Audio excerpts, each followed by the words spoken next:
YouTube channel झारवी music को subscribe करें।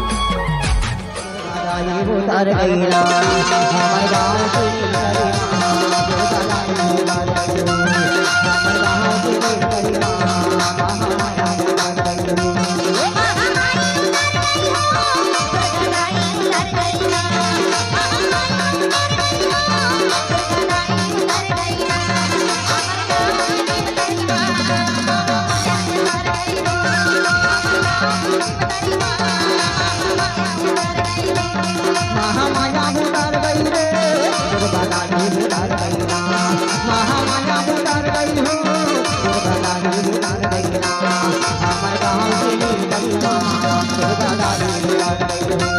हमारे गाँव की कलिया दुर्गा रानी उतार गई हो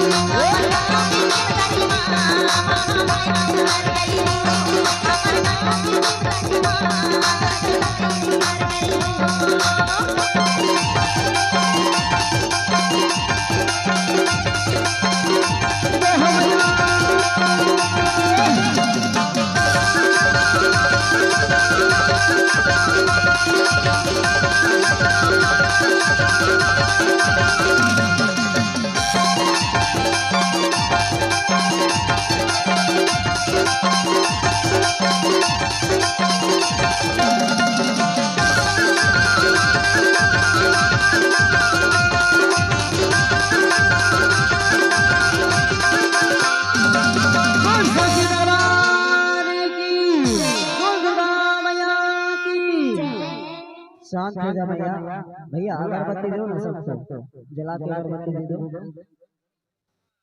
चलो चलो चलो शांति के परिचय दे भाई जहां जहां से आए हो भैया वहां वहां विराजमान हो दाई अपन आशीर्वाद बना के रखो और ऐसे बीच बीच में आशीर्वाद रहे खातिर हमर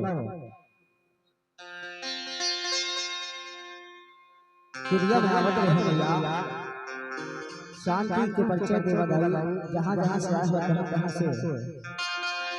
चल देवा हेलो हेलो हेलो हेलो